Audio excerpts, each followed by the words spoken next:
ದಿನಕ್ಕೆ ನಾವು ಹೋಗೋದರಾಗಿರೋಣ. ಪ್ರಕಟಣೆಗಳ ಪುಸ್ತಕ 3ನೇ ಅಧ್ಯಾಯ 11ನೇ ವಚನದಿಂದ 13ನೇ ವಚನದವರೆಗೆ ನಾವು ಓದಿಕೊಳ್ಳುವಂತರಾಗಿರೋಣ. ಪ್ರಕಟಣೆಗಳ ಪುಸ್ತಕ 3ನೇ ಅಧ್ಯಾಯ 11ರಿಂದ 13ರವರೆಗೆ ಯಾರಾದರೂ ಒಬ್ಬರು ಗಟ್ಟಿಯಾಗಿ ಓದಬೇಕೆಂದು ಕೇಳಿಕೊಳ್ಳುತ್ತೇನೆ. ದೇವರ ಪಾದ ಸನ್ನಿಧಾನದಲ್ಲಿ ಪ್ರಕಟಣೆಗಳ ಪುಸ್ತಕ 3ನೇ ಅಧ್ಯಾಯ 11ರಿಂದ 13ರವರೆಗೆ. ಬೇಗನೆ ಬರುತ್ತೇನೆ, ನನಗಿರುವುದನ್ನು ನಿನಗಿರುವುದನ್ನು ಇಟ್ಟುಕೊಂಡಿರು. ನಿನ್ನ ಜಯಮಾಲೆಯನ್ನು ಯಾರು ಅಪಹರಿಸಬಾರದು.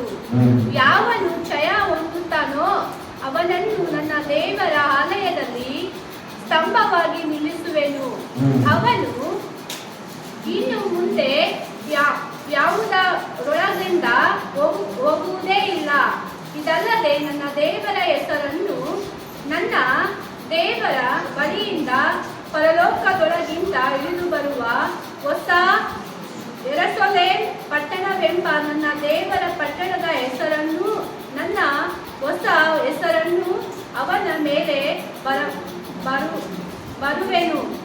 ಬರೆಯುವೆನು. ದೇವರ ಆತ್ಮನು ಸಭೆಗಳಿಗೆ ಹೇಳುವುದನ್ನು ಕಿವಿ ಉಳ್ಳವರು ಕೇಳಲಿ.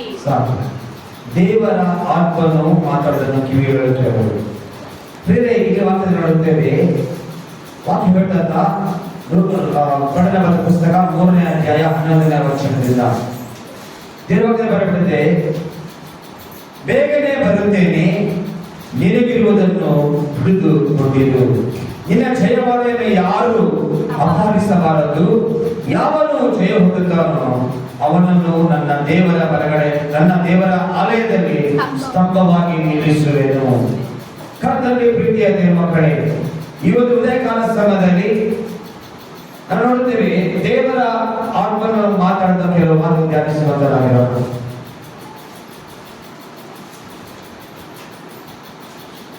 ದೇವರ ಪರಿಶುದ್ಧ ಆತ್ಮನ ಮಾತಾಡಿದ ಕೆಲವು ಮಾತುಗಳು ನೋಡ್ತೇವೆ.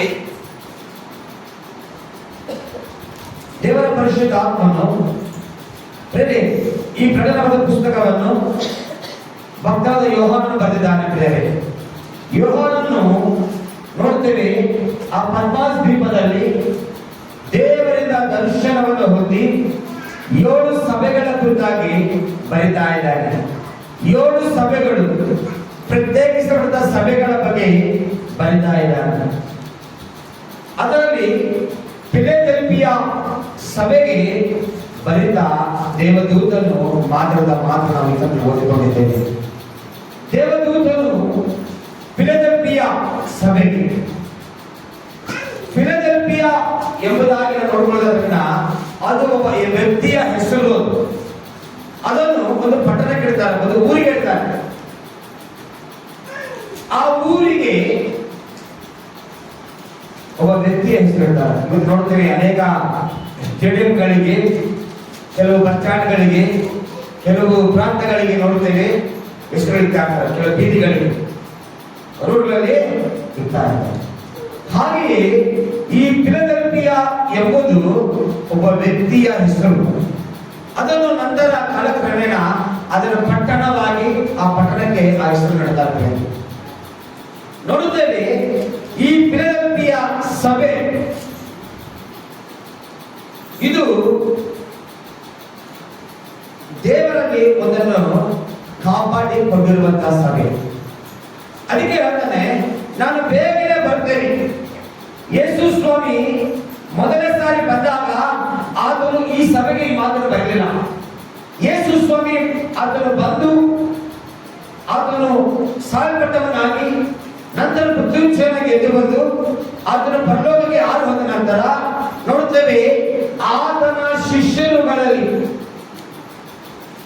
ಶಿಷ್ಯರುಗಳಲ್ಲಿ ಒಬ್ಬನಾಗಿರುವಂತಹ ಶಿಷ್ಯನು ಯೋಹಾನನು ನೋಡುತ್ತೇವೆ ದೇವರಿಂದ ದರ್ಶನವನ್ನು ಹೊಂದಿ ಫಿಲಡೆಲ್ಫಿಯ ಸಭೆಗೆ ಬರ್ತಾನೆ.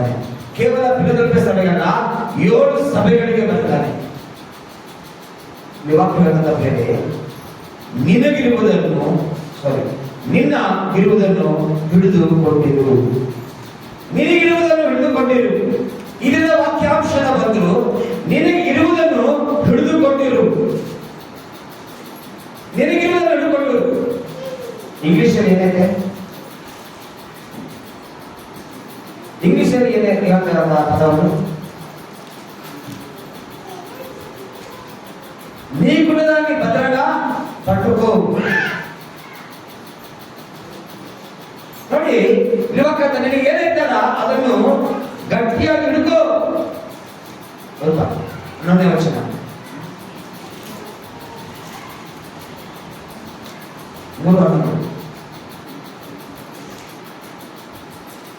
ಯಾರು ಬಂದು ಇಂಗ್ಲಿಷ್ ನೋಡ್ತೇವೆ. ಇಲ್ಲಿ ವಾಕ್ಯ ಅಂತ ನಿನಗಿರುವುದನ್ನು, ನಿನಗೆ ಏನಂತ ಕೆಲವು ಇದಾವ ಅವನ್ನ ಪದವನ್ನು ಬಿಹೋಲ್ಡ್ ಅಂದ್ರೆ ಅದನ್ನು ಹೋಲ್ಡ್ ಅಂದ್ರೆ ಅದನ್ನು ಅಪ್ಪಿಕೋ, ಅದನ್ನು ಅಂಟಿಕೋ, ಅದನ್ನು ಬಿಗಿಯಾಗಿ ಭದ್ರಪಡಿಸ್ಕೋ. Hallelujah, hallelujah. ಯಾಕಂದ್ರೆ ಅದು ಯಾರಿಂದ ಸಿಕ್ಕಿವೆ, ಅದು ಯಾರು ಕೊಟ್ಟಿದ್ದಾರೆ ನಿನಗೆ, ಅದು ಸ್ವಂತವನ್ನು ನಾನಾಗಿದ್ದೇನೆ. ಅದಕ್ಕಾಗಿ ನಿನಗೆ ಇರುವುದನ್ನು ಹಿಡಿದುಕೊಳ್ಳಬೇಕು. ಹಿಡಿದುಕೊಂಡ್ರೆ ಏನಾಗತ್ತ, ಹಿಡಿದುಕೊಳ್ಳದೆ ಹೋದ್ರೆ ಏನಾಗತ್ತ ನೋಡ್ತೇವೆ. 10ನೇ ವಚನ ಹೋದಾಗ ಹಿಡಿದುಕೊಂಡ್ರೆ ಏನಾಗ್ತದೆ ಎಂಬುದಾಗಿ 10ನೇ ವಚನ ಓದಿದೆ. ನಿನ್ನಲ್ಲಿ ಏನಿದೆ ಎಂಬುದಾಗಿ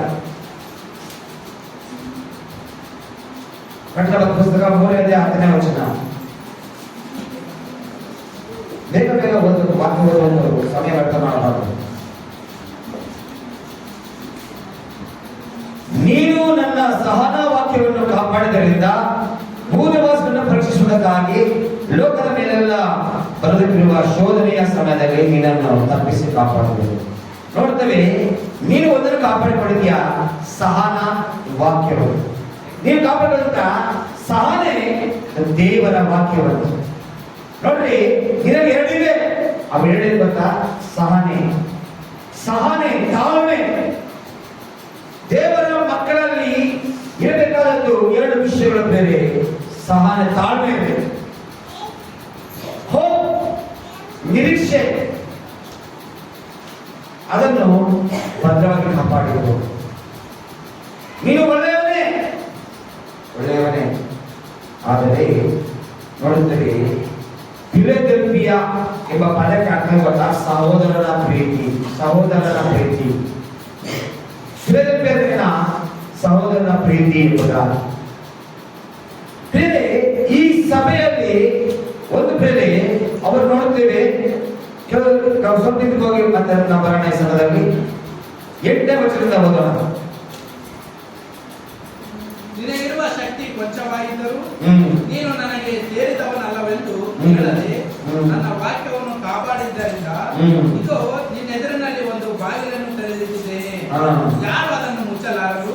ನಾನು ನಿನಗೆ ಅನುಗ್ರಹಿಸುವುದೇನೆಂದರೆ, ತಾವು ಯಹೂದ್ಯರೆಂದು ಸುಳ್ಳಾಗಿ ಕೊಚ್ಚಿಕೊಳ್ಳುವ ಸೈತಾನನ ಸಮಾಜದವರಲ್ಲಿ ಕೆಲವರು ಬಂದು ನಿನ್ನ ಪಾದಗಳ ಮುಂದೆ ಬೀಳುವಂತೆಯೂ ನಿನ್ನನ್ನು ನಾನು ಪ್ರೀತಿಸಿದ್ದನ್ನು ತಿಳಿದುಕೊಳ್ಳುವಂತೆಯೂ ಮಾಡಬೇಕು. ನೋಡಿ, ಇಲ್ಲಿ ವಾಕ್ಯ ಅಂತ ನಾನು ಏನ್ ಮಾಡ್ತಾನೆ, ಬೇಗನೆ ಬರ್ತೇನೆ. ನಾನು ಬೇಗನೆ ಬರುವಾಗ ನಾನು ಏನ್ ಮಾಡ್ತಾನೆ, ನಿನ್ನ ಶಕ್ತಿ ಸ್ವಲ್ಪವೇ, ಆದ್ರೆ ಮುಂದೆ ಒಂದು ಉತ್ಸಾಹ ತೆಗಿತೇನೆ, ನಿನ್ನ ಮುಂದೆ ಒಂದು ಹೊಸ ಬಾಗಿಲು ತೆಗಿತೇನೆ. ದೇವರು ಬಾಗಿಲು ತೆರೆಯುವಾಗ ಯಾರು ಅದನ್ನು ಮುಚ್ಚಲಿಕ್ಕೆ ಸಾಧ್ಯ ಇಲ್ಲ. ಹಲ್ಲೆಲೂಯಾ. ಆದ್ರೆ ನಿನಗಿರುವಂತಹ ಸಹನೆ, ನಿನಗಿರುವಂತಹ ವಾಕ್ಯವನ್ನು ಗಟ್ಟಿ ಹಿಡಿದು ದೇವರಿಂದ ಒಳಪಡುತ್ತಾ ಯಾವುದೇನಾಗಲಿ ನಾವು ಕಾಪಾಡಿಕೊಳ್ಳುವಾಗ ನೋಡುತ್ತೇವೆ, ದೇವರು ಏನ್ ಮಾಡ್ತಾ ನಮಗೆ ನೂತನವಾದ ಜಯವನ್ನು ತೆಗೆದುಕೊಳ್ಳಕ್ಕೆ ಶಕ್ತನಾಗಿದೆ, ಬಾಗಿಲು ತೆಗೆದುಕೊಳ್ಳಕ್ಕೆ ಶಕ್ತನಾಗಿದ್ದಾನೆ. ದೇವರು ಕೊಡೋದನ್ನ ಭದ್ರ ಕಾಪಾಡಿಕೊಳ್ಳಬೇಕು. ಅನೇಕ ಸಾರಿ ದೇವರು ಕೊಟ್ಟದನ್ನು ನಾವು ಕಾಪಾಡಿಕೊಳ್ಳೋದಿಲ್ಲ. ದೇವರ ಕೊಟ್ಟದನ್ನು ನಾವು ಕಾಪಾಡಿಕೊಳ್ಳೋದಿಲ್ಲ. ಅದು ವಸ್ತು ಆಗಿರ್ಬೋದು, ಅದು ಮನುಷ್ಯರಾಗಿರ್ಬೋದು, ರಕ್ಷಣೆ ಆಗಿರ್ಬೋದು, ಅದು ಏನಾಗಿದೆ. ಅನೇಕ ಈ ದಿನಗಳು ನೋಡ್ತೇವೆ, ದೇವರು ಉಚಿತಾರ್ಥವಾಗಿ ನಮ್ಮನ್ನು ಪ್ರೀತಿಸಿ, ನಮ್ಮನ್ನು ಗೌರವಿಸಿ, ನಮಗಾಗಿ ಆತನು ನರಮನುಷ್ಯನಾಗಿ ಪರಲೋಕದಿಂದ ಬಂದು ಆತನಲ್ಲಿ ಯಾವ ಪಾಪ ಮಾಡಿಲ್ಲ, ಆತನು ಮನುಷ್ಯನಿಗಾಗಿ ಶಿಲ್ಪೆ ಮೇಲೆ ಪ್ರಾಣ ಕೊಟ್ಟನು, ಹೊಡೆಯಲ್ಪಟ್ಟು ಪ್ರಾಣ ಕೊಟ್ಟು ಮಾತಾಡ್ತಾ ಇದ್ದೆ. ಒಬ್ಬ ವ್ಯಕ್ತಿ ನಾನು ಮಾತಾಡ್ತಿದ್ದ ಸಮಯದಲ್ಲಿ ಆ ವ್ಯಕ್ತಿ ಹೇಳಿದ್ದ, ಸರ್ ಆ ಗಾಡಿ ಮಾಡ್ಬಿಡ್ತೀನಿ, ಬೇರೆ ಗಾಡಿ ತಗೋತೀನಿ. ನಾನು ಆ ಗಾಡಿ ನಾನು ಬಿಡಿಸ್ಕೊಳ್ತಪ್ಪ, ಬೇಕಾದ್ರೆ ನನಗೆ ಇದು ಮಾಡ್ತೀನಿ ಅಂದಾಗ, ಇಲ್ಲ ಸರ್ ಅದು ಕತೆ ಬೇರೆ ಆಗ್ಬಿಡ್ತಾರೆ. ನೋಡ್ತೇವೆ, ದೇವರು ಆತನು ನಮ್ಮನ್ನು ಪ್ರೀತಿಸಿ ರಕ್ಷಿಸಿದಾಗ, ಆತನು ನಮ್ಮನ್ನು ಆಶೀರ್ವದಿಸಿದಾಗ, ಅದು ಏನೇ ಆಗಿರಲಿ ಆತನು ಕೊಟ್ಟದನ್ನು ನಾವು ಕಾಪಾಡಿಕೊಳ್ಳಬೇಕು. ಹಲ್ಲೆಲೂಯಾ. ನಿನಗೆ ಅವಶ್ಯಕತೆ ಎಂಬುದಾಗಿ, ನಿನಗದು ಬೇಕೆಂಬುದಾಗಿ ದೇವರು ಕೊಟ್ಟಿದ್ದಾನೆ. ನರಮನುಷ್ಯ ಕೊಟ್ಟಿಲ್ಲ, ನರಮನುಷ್ಯ ಕೊಟ್ಟಿಲ್ಲ. ಇವತ್ತು ಅನೇಕ ಜನ ಏನ್ ಮಾಡ್ತಾರ, ಅದನ್ನ ಅಸಲೇ ಮಾಡ್ತಾರ. ದೇವರು ಅಸಲೇ ಮಾಡ್ತಾರ.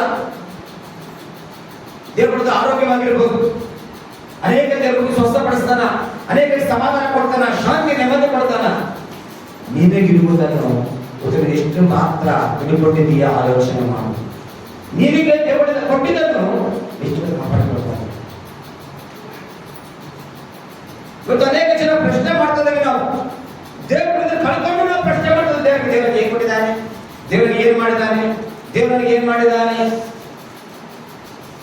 ದೇವರು ಕೊಟ್ಟಿದ್ದನ್ನು ಕಾಪಾಡಿಕೊಂಡ್ರೆ, ದೇವರಿಗೆ ಹೇಳಿದ ಪ್ರೇಮೆಯ 12ನೇ ವಚನದಲ್ಲಿ ಆತನು ನಿನ್ನನ್ನು ದೇವರ ಆಲಯದಲ್ಲಿ ಸ್ತಂಭವಾಗಿ ನಿಲ್ಲಿಸ್ತಾನೆ. ಪ್ರೇರೆ ಹಲ್ಲೆಲೂಯಾ. ಸ್ತಂಭ ಏನು ಸೂಚಿಸುತ್ತೆ ಗೊತ್ತಾ? ಸ್ತಂಭ ಜಯಕ್ಕೆ ಸೂಚನೆ. ಸ್ತಂಭ ನೋಡ್ತೇವೆ, ಆ ಒಂದು ದೇವರ ಜಯಕ್ಕೆ ಸೂಚನೆ, ಅದು ಗುರುತಿಗೆ ಸೂಚನೆ. ಆ ದಿನಗಳಲ್ಲಿ ಹಳೆ ಒಡಂಬಡಿಕೆ ಓದೋದ್ರಿಂದ ನೋಡುತ್ತೇವೆ, ಎಲ್ಲಾದರೂ ದೇವರು ಅದ್ಭುತ ಮಾಡೋದ್ರಿಂದ ಅವರೇ ಮಾಡ್ತಿದ್ರು, ಬಲಿಪೀಠವನ್ನು ಕೊಟ್ಟು ಬಲಿಪೀಠದ ಮೇಲೆ ದೇವರಿಗೆ ಅವರು ಯಜ್ಞ ಕೊಡ್ತಿದ್ರು. ಕೆಲವು ಕಲ್ಲುಗಳನ್ನು ಸೇರಿಸಿ ಅಲ್ಲಿ ಅಲ್ಲೇ ಮಾಡ್ತಾರೆ, ದೇವರಿಗೆ ಹೋಮ ಮಾಡ್ತಾರೆ. ಅದು ಈಗಿನವರೆಗೂ ಅಲ್ಲೇ ಇದೆ ಎಂಬುದನ್ನು ನೋಡ್ತಾರೆ ಅನೇಕ ಸ್ಥಳ. ಅದು ಈಗಿನವರೆಗೂ ಅಲ್ಲೇ ಇದೆ ಎಂಬುದಾಗಿ. ಆದ್ರೆ ಇವತ್ತು ನಮ್ಮ ಜೀವಿತಗಳಲ್ಲಿ ದೇವರು ಮಾಡಿದ ಉಪಕಾರಗಳಲ್ಲಿ ಎಷ್ಟು ಜನ ಕಾಪಾಡಿಕೊಳ್ತಾರೆ. ನಿನಗಿರುವುದನ್ನು ನಾನು ಕೊಟ್ಟಿದ್ದಲ್ಲ, ಅದೆಷ್ಟು ಕಾಪಾಡಿಕೊಳ್ತಾರೆ.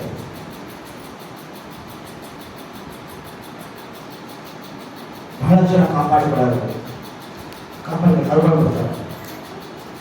ನೋಡಿ, ನೀನು ಅದನ್ನು ಕೊಟ್ಟುಕೊಂಡಿಲ್ಲ, ನೀನು ಅದನ್ನು ಕ್ರಯ ಕೊಟ್ಟುಕೊಂಡಿಲ್ಲ, ಆದ್ರೆ ದೇವರೇ ಕ್ರಯ ಕೊಟ್ಟು ನೀನನ್ನು ಕೊಟ್ಟುಕೊಳ್ತಾನೆ. ಹಲ್ಲೆಲೂಯಾ. ನೀನು ಕೊಟ್ಟುಕೊಳ್ಳಬೇಕಾದ ಜಾಗದಲ್ಲಿ ದೇವರೇ ಕೊಟ್ಟುಕೊಂಡಿದ್ದಾನೆ. ದೇವರು ಕೊಟ್ಟುಕೊಂಡು ದೇವರನ್ನು ಕಾಣಿಸ್ತಾನೆ. ನೀವು ಹೃದಯ ಕಾಣಿಸ್ತಾರೆ. ವಾಕ್ಯ ಹೇಳ್ತಾ 12ನೇ ವಚನ ಹೇಳ್ತಾ 11ರಿಂದ ವಚನದಲ್ಲಿ, ಬೇಗನೆ ಬರುತ್ತೇನೆ, ನಿನ್ನಗಿರುವುದನ್ನು ಹಿಡಿದುಕೊಂಡಿರು, ನಿನ್ನ ಜಯಮಾನೆಯನ್ನು ಯಾರು ನಾನು ಜಯ ಕೊಟ್ಟಿದ್ದೇನೆ. ನಿನ್ ಜೊತೆ ಅಲ್ಲಿವರೆಗೆ ಅಪಮಾನ ಹೋಗ್ತಿದೆ, ಅಲ್ಲಿವರೆಗೆ ಅವಮಾನ ಹೋಗ್ತಿದೆ, ಅಪಮಾನ, ಅವಮಾನ, ನಿಂದೆಗಳು ಎಲ್ಲ ಹೋಗ್ತಿದೆ. ಆದರೆ ನಾನು ಕೊಟ್ಟಿದ್ದ ಜಯವನ್ನು ನಿನಗೆ ಯಾರು ಅಪಸಕ್ಕಾಗಲ್ಲ. ನಾನು ಕೊಡುವಂತ ಆ ಜಯವನ್ನು ಯಾರು ಮಾಡೋದಕ್ಕೆ ಸಾಧ್ಯವಿಲ್ಲ. ಆದರೆ ನೀನು ಕೊಟ್ಟ, ನಾನು ಕೊಟ್ಟದನ್ನು ಕಾಪಾಡಿಕೊಂಡು ಕೊಟ್ಟದನ್ನು ಕಾಪಾಡಿಕೊಂಡು. ಕೆಲವು ಸಾರಿ ಯಾರಾದ್ರೂ ಹೇಳ್ಕೊಟ್ಟಿಲ್ಲ, ಕಾಪಾಡಿಕೊಳ್ಳೋದು ಅಷ್ಟೇ. ಹೇಳ್ತಾ ಯಾರು ನಿನ್ನಿಂದ ಅಪಹರಿಸಬಾರದು. ಅಪಹರಿಸುವವನು ಯಾರು? ನಮ್ಮ ವಿರೋಧಿಯಾದ ಸೈತಾನನ ಅಪಹರಿಸಲಿಕ್ಕೆ ದೇವರು ಕೊಡೋದನ್ನು ಅದನ್ನು ಅಪಹರಿಸಲಿಕ್ಕೆ ಆಯ್ತಾ ಇರ್ತಾನೆ. ಅದನ್ನು ಅವಕಾಶವನ್ನು ಮಾಡೋದು. ಹೋಗ್ಬೋದನ್ನ ಈ ಸ್ಥಳದಲ್ಲಿ ನಿರ್ವಾಹಕದಿಂದ ಪ್ರಕಟಣೆ ಪುಸ್ತಕ 2ನೇ ಅಧ್ಯಾಯ 25ನೇ ವಚನ. ಘಟನೆ 2:25. ನಿಮ್ಮಲ್ಲಿ ಯಾರು ತಿಳಿಯದೆಯೂ ಅವಲಂಬಿಸದೇ ಹಾ, ಇರುತ್ತಾರೋ 2:25. ನಿಮಗಿರುವುದನ್ನು ಅವರಿಗೆ ಹೇಳುವುದೇನೆಂದರೆ, ನಿಮಗಿರುವುದನ್ನು ನಾನು ಬರುವ ತನಕ ಹಾ. ಬಿಗಿಯಾಗಿ ಹಿಡಿದುಕೊಂಡಿರಬೇಕೆಂಬ ಹ್ಮ್. ಅಪ್ಪಣೆಯನ್ನೇ ಹೊರತು ಮತ್ತೊಂದು ಭಾರವನ್ನು ನಿಮ್ಮ ಮೇಲೆ ಹಾಕುವುದಿಲ್ಲ ಮತ್ತೊಂದು ಬಾಗಿಲು ನನ್ನ ಮೇಲೆ ಹಾಕುವುದಿಲ್ಲ ಇರುತ್ತದೆ. ಏನ್ ಹೇಳ್ತಾರೆ ದೇವಾಕ್ಯ? ಒಂದೇ ಒಂದು ವಿಷಯ ಮಾಡ್ತದೆ, ಒಂದೇ ಒಂದು ಕೆಲಸ ಮಾಡ್ತಾ ಹೇಳ್ತದೆ ನಿನಗೆ. ನಿನ್ನನ್ನು ಏನ್ ಕೊಟ್ಟಿದ್ದನು ಅದನ್ನು ಕಾಪಾಡಿಕೊಳ್ಳ. ದೇವರು ಕೊಡುವಂಥದ್ದನ್ನು ಕಾಪಾಡಿಕೊಳ್ಳಬೇಕು. ಇಲ್ಲಿವರೆಗೆ ಆತನ ಬರೋವರೆ, ಆತನ ಬರೋವರೆ ದೇವರು ಕೊಡುವಂಥದ್ದನ್ನು ದೇವಾಕ್ಯದಲ್ಲಿ ಮಾತಾಡುವ ಸುವಾರ್ತೆಯಲ್ಲಿ ನೋಡುತ್ತೇವೆ. 3 ವ್ಯಕ್ತಿಗಳಿಗೆ 3 ವಿಧವಾದ ಒಂದು ಕೆಲಸವನ್ನು ಕೊಡ್ತಾನೆ ಒಬ್ಬ ವ್ಯಕ್ತಿ. ಒಬ್ಬನಿಗೆ 5 ತಲಾಂತು, ಒಬ್ಬನಿಗೆ 3 ತಲಾಂತು, ಒಬ್ಬನಿಗೆ 1 ತಲಾಂತು ಕೊಡ್ತಾನೆ. ತಲಾಂತರನ್ನು ಹಂಚಿಕೊಂಡು ಹೋಗುವಾಗ ಮನೆ ಯಜಮಾನನು ದೇಶಾಂತರ ಹೋಗ್ಬಿಡ್ತಾನೆ. ಮನೆ ಆಳುಗಳು ಅದನ್ನ ಮಾಡ್ತಾ 5 ತಲಾಂತು ಉಳ್ಳಂತವನು ಆ 5 ತಲಾಂತಗಳನ್ನು ಕಾಪಾಡಿಕೊಂಡು ಅದರಿಂದ ಅವ್ರು ಏನ್ ಮಾಡ್ತಾರೆ, 200 ತಲಾಂತು ಸಂಪಾದನೆ ಮಾಡ್ತಾರೆ. 3 ತಲಾಂತು ಉಳ್ಳಂತವನು ಆ 3 ತಲಾಂತಗಳನ್ನು ಇನ್ನೊಬ್ಬರು ಸಂಪಾದನೆ ಮಾಡ್ತಾನೆ. ಅದು 1 ತಲಾಂತಗಳನ್ನು ತಗೊಳ್ಳೋದು ಕಚ್ಚಿಕೊಂಡು ದೇವರ ವಾಕ್ಯ ನಿನಗೆ ನನಗೆ ಏನ್ ಕೊಟ್ಟಿದ್ದಾನಲ್ಲ ಅದನ್ನು ಇದು ಮಾಡಿ. ಆ ವಾಕ್ಯದ ಕೆಳಗ ನೋಡ್ತೇವೆ, ನಂಬಿಕಸ್ತನ ಮಾತ್ರವೇ ಆಶೀರ್ವಾದ ಕೊಡಲಾಗ್ತಾನೆ. ನಾನು ಕೊಡದ ನೀ ಏನ್ ಮಾಡಿದೆ? ವ್ಯರ್ಥವಾಗಿ ಭೂಮಿಯನ್ನು ಬಚ್ಚಿಟ್ಬಿಟ್ಟಾನ, ವ್ಯರ್ಥವಾಗಿ ಭೂಮಿಯನ್ನು ಬಚ್ಚಿಟ್ಬಿಟ್ಟಾನ. ದೇವರ ಪರಿಶುದ್ಧ ಆತ್ಮನು ನಮ್ಮ ಕೂಡ ನಾನಾದ ತಲಾಂತ ಕೊಟ್ಟಿದ್ದಾನೆ. ಮತ್ತು ನಮ್ಮಲ್ಲಿ ಕೂಡ ಅನೇಕರು ಪ್ರವಾದಿಗಳಿದ್ದಾರೆ. ಇವತ್ತು ನಮ್ಮಲ್ಲಿ ಅನೇಕರು ಕೂಡ ಸ್ವಸ್ಥ ವರಗೊಳ್ಳುವವರಿದ್ದಾರೆ. ಇವತ್ತು ನಮ್ಮಲ್ಲಿ ಅನೇಕರು ಕೂಡ ಆರಾಧನೆ ವರ ಹೊಂದಿದವರಿದ್ದಾರೆ. ಇವತ್ತು ನಮ್ಮಲ್ಲಿ ಕೂಡ ಅನೇಕರು ವಾಕ್ಯೋಪದೇಶದ ವರವನ್ನು ಹೊಂದಿದವರಾಗಿದ್ದೇವೆ. ಇವತ್ತು ನಮ್ಮಲ್ಲಿ ಕೂಡ ಅನೇಕ ಪ್ರಾರ್ಥನೆಗಳಾಗಿದ್ದೇವೆ. ಆದರೆ ದೇವರು ಕೊಟ್ಟಿದ್ದನ್ನು ಎಷ್ಟು ಜನ ನಾವು ಕಾಪಾಡಿಕೊಳ್ತಾರೆ? ದೇವರು ಕೊಟ್ಟಿದ್ದನ್ನು ಎಷ್ಟು ಜನ ನಾವು ಕಾಪಾಡಿಕೊಳ್ತಾ ಇದ್ದೇವೆ? ನಿನ್ನ ದೇವರನ್ನು ಪ್ರೀತಿಸಿಕೊಂಡಿದ್ದಾನೆ. ನೋಡುತ್ತೇವೆ, ಅದನ್ನೇ ನಾನು ಕೇಳಬೇಕಿಲ್ಲ. ಬರೀ ನಾನು ಕೊಟ್ಟಿದ್ದೀನಿ, ಏನ್ ಮಾಡಿದೆ? ನನಗೆ ಕೊಟ್ಟಿದ್ದೆ, ನಾನು ಏನ್ ಮಾಡಿದೆ? ಒಂದು ದಿವಸ ಬರ್ತಾ ಇದ್ದೆ ದೇವರು ಫಿಲದೆಲ್ಫಿಯ ಸಭೆಗೆ ಹೇಳಿದ ಮಾತು, ಒಂದು ಗುಡ್ ಶೆಪರ್ಡ್ ಚರ್ಚ್ಗೆ ಹೇಳೋದಾನೆ, ನಾನು ಪಡೆದ ಒಂದು ರಕ್ಷಣೆ ಕವಚವಾಗಿರ್ಬೋದು, ನನಗೆ ಪಡೆದ ಒಂದು ಸಮಾಧಾನ ಕವಚವಾಗಿರ್ಬೋದು, ನನಗೆ ಪಡೆದ ಒಂದು ಸ್ವಸ್ಥ ಮನವಾಗಿರ್ಬೋದು, ನನಗೆ ಏನ್ ಮಾಡಿದ್ದೀಯ? ಇವತ್ತು ಅನೇಕರಿಗೆ ಸುವಾರ್ತೆಯ ಸಾರ್ಥ ವರ ಪಡೆದಿದ್ದಾನೆ. ಇವತ್ತು ಅನೇಕರಿಗೆ ಪ್ರಾರ್ಥಿಸುವುದ ವರ ಪಡೆದಿದ್ದಾನೆ. ನೀನೇ ಬಿಡುವುದನ್ನು ಗಟ್ಟಿಯಲ್ಲಿ ಇಡಬಹುದು, ಅದನ್ನು ಬಿಟ್ಟು ಬಿಡಬೇಡ. ಯಾಕಂದ್ರೆ ಅದು ನಿಮಗೆ ದೇವರಿಗೆ ಒಳಪಡಿದೆ. ಫಿಲದೆಲ್ಫಿಯ ಸಭೆ ಆದರೆ ಅದನ್ನು ಏನ್ ಮಾಡಬಹುದು? ಅಸಡ್ಡೆ ಮಾಡಬಹುದು, ಅದನ್ನು ಉಪಯೋಗಿಸಲಿಲ್ಲ. ಫಿಲದೆಲ್ಫಿಯ ಸಭೆಯಲ್ಲಿರುವಂತಹ ಕೆಲವು ಪರಿಗಣನೆಗಳನ್ನು ಗೊತ್ತಾ, ಅವರು ತಮ್ಮನ್ನು ಕಾಪಾಡಿಕೊಳ್ಳಲು ವಾಕ್ಯ ಹೇಳ್ತಾರೆ. ನೋಡ್ತೇವೆ, ಸತ್ಯ ವಾಕ್ಯವನ್ನು ಸಹ ನಾವು ಕಾಪಾಡಿಕೊಂಡಿರುವುದು. ಸತ್ಯ ವಾಕ್ಯವನ್ನು ಕೇಳಿದ ಸತ್ಯೋಪದೇಶವನ್ನು ಕಾಪಾಡಿಕೊಳ್ಳು. ಮೊದಲನೇ ಪೇತ್ರ 2ನೇ ಅಧ್ಯಾಯ 20-21 ವಚನಗಳು. ಮೊದಲನೇ ಪೇತ್ರ 2ನೇ ಅಧ್ಯಾಯ 20-21 ವಚನಗಳು. ತಪ್ಪು ಮಾಡಿ ದುಡ್ಡು ತಿನ್ನುವುದರಲ್ಲಿ ನೀವು ತಾಳ್ಮೆಯಿಂದಿದ್ದರೆ ಅದರದ್ದೇನು ಕೀರ್ತಿ? ಆದರೆ ಒಳ್ಳೆಯದನ್ನು ಮಾಡಿ ಬಾಧೆ ಪಡುವವರಲ್ಲಿ ನೀವು ತಾಳ್ಮೆಯಿಂದಿದ್ದರೆ ಅದು ದೇವರ ಮುಂದೆ ಸಡಿಲವಾಗಿದೆ. ನೋಡಿ, ದೇವರ ಮುಂದೆ ಇರುತ್ತೆ, ನೀವು ತಾಳ್ಮೆ ಉಳ್ಳವರಾಗಿರಿ. ದೇವರ ಮುಂದೆ ತಾಳ್ಮೆ ಉಳ್ಳವರಾಗಿರಿ. ನೀವು ತಪ್ಪು ಮಾಡಿಲ್ಲ, ನೀವು ಫಿಲದೆಲ್ಫಿಯ ಸಭೆಗಳು ಹೇಳೋದನ್ನ ನೀವು ತಪ್ಪು ಮಾಡಿಲ್ಲ, ಆದರೆ ನಾನು ಕೊಡೋದನ್ನು ಕಾಪಾಡಿಕೊಂಡ್ರೆ ನನಗೆ ಮಾಡ್ತಾನೆ ಒಂದು ಸ್ತಂಭವಾಗಿ ನಿಲ್ಲಿಸ್ತಾನೆ. ಒಂದು ಸ್ತಂಭ ಆ ಸ್ತಂಭದಿಂದ ಅನೇಕರು ದೇವರ ಕಾರ್ಯ ಮಾಡ್ತಾರೆ. ಸ್ತಂಭಗಳು ಅನೇಕ ವಿಧೆ ಬೇರೆ. ಅದೇ ವಾಕ್ಯ ನಾನು ನಮ್ಮ ದೇವರ ಮನೆಯಲ್ಲಿ, ದೇವರ ಆಲಯದಲ್ಲಿ ಸ್ತಂಭವಾಗಿ ನಿಲ್ಲಿಸ್ತೇನೆ.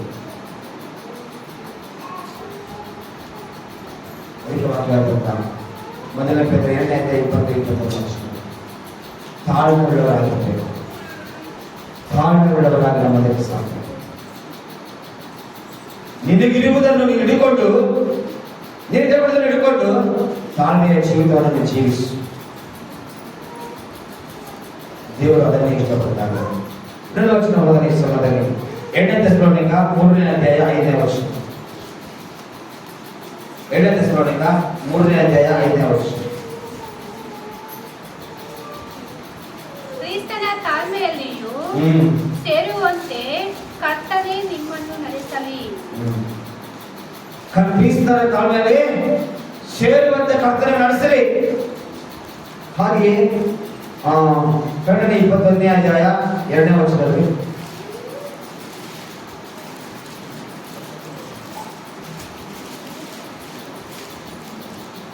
ಪ್ರಕಟಣೆ 21ನೇ ಅಧ್ಯಾಯ 2ನೇ ವರ್ಷ. ಇದಲ್ಲದೆ ಪರಿಶುದ್ಧ ಪಟ್ಟಣವಾದ ಹೊಸ ಯೆರೂಸಲೇಮು ಪರಲೋಕದಿಂದ ದೇವರ ಬಳಿಯಿಂದ ಇಳಿದು ಬರುವುದನ್ನು ಕಂಡೆನು. ಅದು ತನ್ನ ಗಂಡನಿಗೋಸ್ಕರ ಅಲಂಕೃತಳಾದ ಮೊದಲಿಗಿತ್ತಿಯಂತೆ ಶೃಂಗರಿಸಲ್ಪಟ್ಟಿತ್ತು. ಇದಲ್ಲದೆ ಸಿಂಹಾಸನದೊಳಗಿಂದ ಬಂದ ಮಹಾಶಬ್ದವು ನನಗೆ ಕೇಳಿಸಿತು. ಅದು ಇದೋ ದೇವರ ನಿವಾಸವು ಮನುಷ್ಯರಲ್ಲಿ ಅದೇ. ದೇವರ ನಿವಾಸವು ಮನುಷ್ಯರಲ್ಲಿದೆ. ಆ ದೇವರ ನಿವಾಸವು, ದೇವರ ಒಂದು ಆ ಮನೆ, ದೇವರ ವಾಸದ ಸ್ಥಳ, ಅದು ಮನುಷ್ಯರಲ್ಲಿ.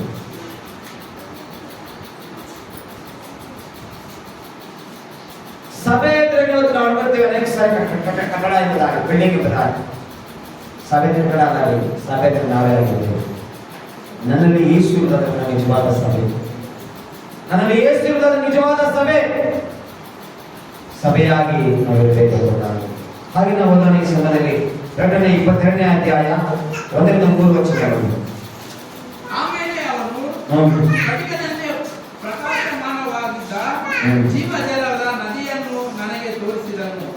ಅದು ದೇವರ ಮತ್ತು ಯಜ್ಞದ ಕುರಿಮರಿಯಾದ ಆತನ ಸಿಂಹಾಸನದಿಂದ ಹೊರಟು ಪಟ್ಟಣದ ಬೀದಿಯ ಮಟ್ಟದಲ್ಲಿ ಹರಿಯುತ್ತಿತ್ತು. ಆ ನದಿಯ ಉಭಯ ಪಾರ್ಶ್ವಗಳಲ್ಲಿ ಜೀವವೃಕ್ಷವಿತ್ತು. ಅದು ತಿಂಗಳಿಗೆ ಫಲವನ್ನು ಫಲಿಸುತ್ತಾ 12 ತರದ ಫಲಗಳನ್ನು ಕೊಡುತ್ತದೆ. ಆ ಮರದ ಎಲೆಗಳು ಜನಾಂಗಗಳನ್ನು ವಾಸಿಸುವುದಕ್ಕೆ ಪ್ರಯೋಜನವಾಗಿದೆ. ಇನ್ನು ಶಾಪಗ್ರಸ್ತವಾದದ್ದು ಒಂದು ಇರುವುದಿಲ್ಲ. ಆ ಪಟ್ಟಣದಲ್ಲಿ ದೇವರ ಮತ್ತು ಯಜ್ಞದ ಕುರಿಮರಿಯಾದ ಆತನ ಸಿಂಹಾಸನವಿರುವುದು. ಆತನ ದಾಸರು ಆತನಿಗೆ ಯಾಜಕ ಸೇವೆ ಅವರಿಗೆ ಆತನ ಮುಖದರ್ಶನವಾಗುವುದು. ಅವರ ಹೆಣೆಗಳ ಮೇಲೆ ಆತನ ಹೆಸರು ಎಲ್ಲಿ ಗೊತ್ತಾ? ಯಾರು ತಮ್ಮ ಕಾಪಾಡಿಕೊಳ್ತಾರೆ, ಯಾರು ತಮ್ಮ ಕಾಪಾಡಿಕೊಳ್ತಾರೆ. ನಿನಗಿರುವುದನ್ನು ನೀನು ಕಾಪಾಡಿಕೊಳ್ಳಬೇಕು, ನಿನಗೆ ಕೊಟ್ಟಿರುವುದನ್ನು ಕಾಪಾಡಿಕೊಳ್ಳಬೇಕು. ಕೊಟ್ಟದನ್ನು ಕಾಪಾಡಿಕೊಳ್ಳಲು ಯಾರು ಕೊಡಬೇಕು. ದೇವರ ಮಕ್ಕಳ ಆತನ ಪ್ರತ್ಯಕ್ಷತೆ ದಿನದಲ್ಲಿ, ಆತನ ಒಂದು ಮರಣದ ದಿನದಲ್ಲಿ ಅದು ಹೇಳ್ತಾ ಇದ್ದಾನೆ, ಇಗೋ ನೀನು ಎಲ್ಲರನ್ನ ಪರೀಕ್ಷಿಸ್ತೀಯಾ, ಎಲ್ಲರೂ ಇದು ಮಾಡ್ತೀಯ. ನಿನ್ಗೆ ನ್ಯಾಯ ಮಾಡಿದ ಗೊತ್ತಾ? ಇನ್ನೊಂದು ಹೊಸ ಭಾಗ ಕೊಟ್ಟಿದ್ದೇನೆ, ನಿನಗೋಸ್ಕರ ನಾನು ಅದ್ಭುತ ಮಾಡಿದ್ದೇನೆ. ಆದರೆ ನೀನಲ್ಲಿರುವುದನ್ನು ಭದ್ರವಾಗಿ ಹಿಡಿದುಕೊಂಡಿದೆ ಗೊತ್ತಾ? ಎಷ್ಟು ಜನ ಹೇಳ್ಕೊಂಡಿದ್ದೀವಿ? ಕಳ್ಕೊಂಡು ಕಾಣ್ತದೆ, ಕೊಟ್ಟಿದ್ದನ್ನು ಕಳ್ಕೊಂಡು ಅನೇಕರು ಇವತ್ತು ಕೊಟ್ಟಿದ್ದ ಕಳ್ಕೊಂಡು ಕಾಣ್ತದಲ್ಲ, ಇದ್ದಾಗ ಕಾಪಾಡ್ಕೊಳ್ಳೋದಿಲ್ಲ.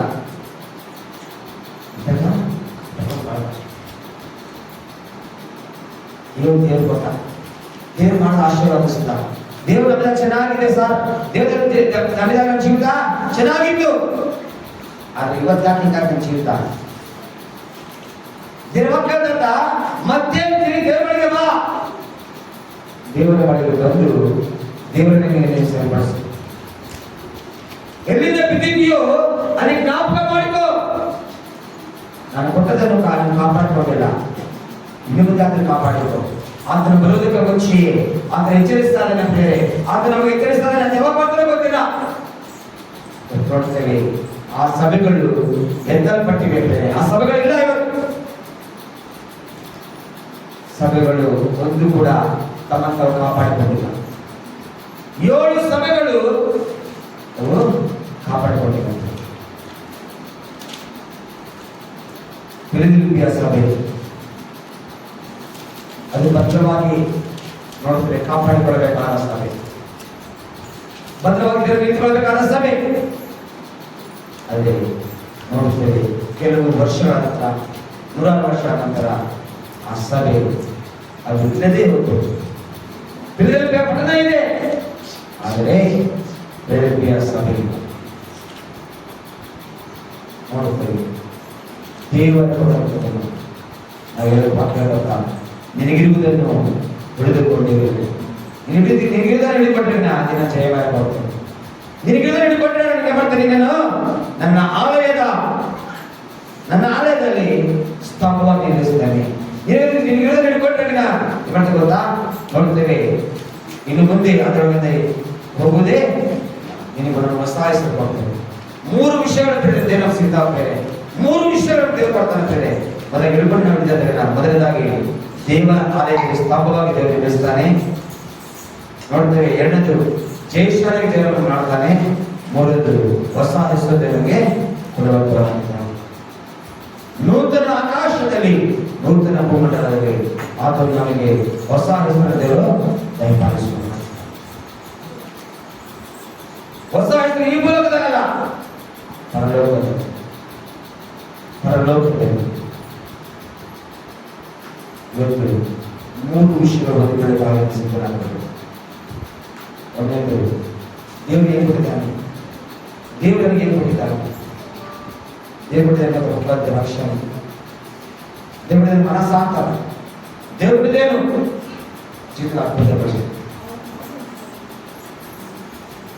ನೋಡ್ತೇವೆ ದೇವರು ನಮ್ಮ ನಂತರ ಯಾರನ್ನು ದೇವರಿಗೆ ಬಿಡಲಿಲ್ಲ, ಎಲ್ಲರನ್ನ ದೇವರು ಹಂತವಾಗಿ ಆಶೀರ್ವದಿಸಿದ್ದಾನೆ. ಅದು ಎಷ್ಟು ಕಾಪಾಡಬೇಕಾಗಿದೆ, ಕಾಪಾಡುವಿಕೆ ಇರುವುದು ಬಹಳ ಪ್ರಾಮುಖ್ಯವಾದದ್ದು. ಈ ಮಧ್ಯಾಹ್ನ ಮುಗಿಸಿದ ಮುಂಚೆ ಹೇಳ್ತೇನೆ, 3 ವಿಷಯಗಳನ್ನು ಮುಗಿಸಿಕೊಟ್ಟಿದ್ದೇವೆ. ಮೊದಲನೇದಾಗಿ ನೋಡ್ತೇವೆ, ಯಾವನು ಕಾಪಾಡಿಕೊಂಡನು ಜಯವಂತಾನೆ, ಜಯಮಾನ ಸಿಗುತ್ತದೆ. ತಿಮೋಥಿ ಬರೆದ ಪತ್ರಿಕೆ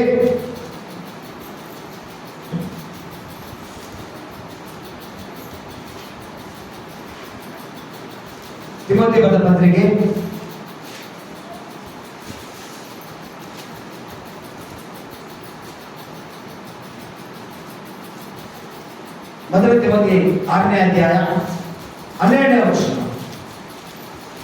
ನಿನ್ನ ನಂಬಿಕೆಯುಳ್ಳವರು ಮಾಡತಕ್ಕ ಶ್ರೇಷ್ಠ ಹೋರಾಟವನ್ನು ಮಾಡು, ನಿತ್ಯ ಜೀವವನ್ನು ಹಿಡಿದುಕೋ, ಅದಕ್ಕಾಗಿ ದೇವರು ನಿನ್ನನ್ನು ಕರೆದನು ಮತ್ತು ನೀನು ಅನೇಕ ಸಾಕ್ಷಿಗಳ ಮುಂದೆ ಒಳ್ಳೆಯ ಪ್ರತಿಜ್ಞೆಯನ್ನು ಮಾಡಿದೆಯಲ್ಲ.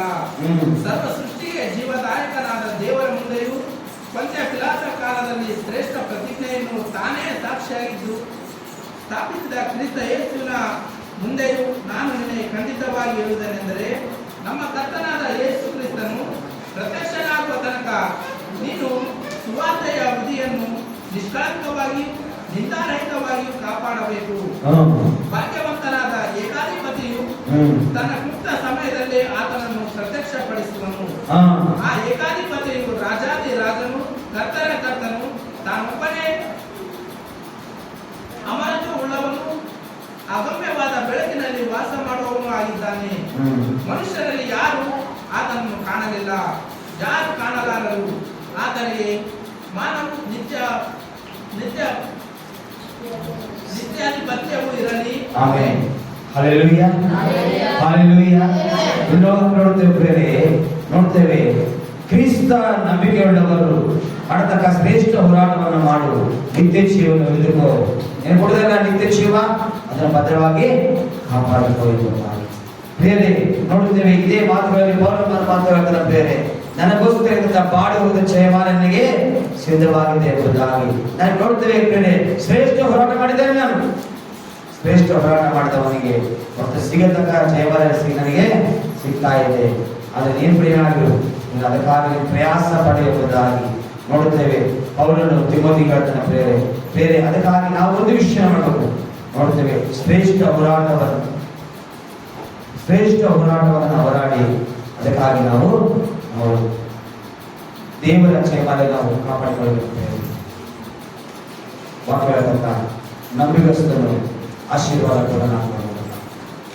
ನಿನಗಿರುವುದನ್ನು ಕಾಪಾಡಿಕೊ, ನಿನಗಿರುವುದನ್ನು ಭದ್ರವಾಗಿಡಿಕೋ. ನಿನಗೇನು ಬಿಡಿದಾನ? ಸತ್ಯವಾಕ್ಯ, ಸಹನ, ಪ್ರೀತಿ, ತಾಳ್ಮೆ ನನ್ನ ವಾಕ್ಯ. ಯಾಕಂದ್ರೆ ನನ್ನ ವಾಕ್ಯವೇ ದೇವರೇ ವಾಕ್ಯ. ವಾಕ್ಯದಂತ ಆದಿಯಲ್ಲಿ ವಾಕ್ಯವಿತ್ತು, ಅವಾಕ್ಯದಲ್ಲಿ ಬೆಳೆದಿತ್ತು, ಆ ವಾಕ್ಯವೇ ನರವತಾರವೆಂದೇ ಬೆಳಗುತ್ತದೆ. ವಾಕ್ಯವೇ ಮಾತನ್ನು ನಾವು ನಮ್ಮಲ್ಲಿ ನಾವು ಕೇಳಬೇಕು. ಅದಕ್ಕೆ ಯೋಹಾನನ ಸುವಾರ್ತೆ ಹೇಳ್ತದ ಪ್ರಿಯರೇ, ನೀವು ನನ್ನಲ್ಲಿಯೂ ನನ್ನ ಮಕ್ಕಳಿಗೆ ಬೇಕಾದರೂ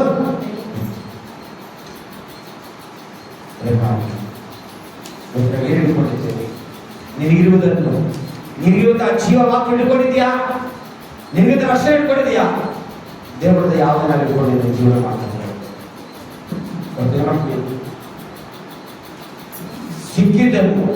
ಸಿಕ್ಕಿದೆ ಬೇರೆ ನಿನಗೆ ದೇವರ ವರ. ಸಿಕ್ಕಿದನ್ನು ಏನು ಅಸಲೆ ಮಾಡ್ತಾ ಇದೆಯಾ, ಉಪಯೋಗಿಸ್ತಿದ್ಯಾ? ಆಲೋಚನೆ ಮಾಡಿ ದೇವರಿಗೆ ಈ ವಾಕ್ಯ ಆಶಿಸಲು ಪ್ರಣವಶನ ಪ್ರಾರ್ಥಿಸೋಣ. ಕರ್ತನ ಕೃಪಾ ಸಿಂಹಾಸನ ಮೇಲೆ ವಾದ. Thank you Jesus.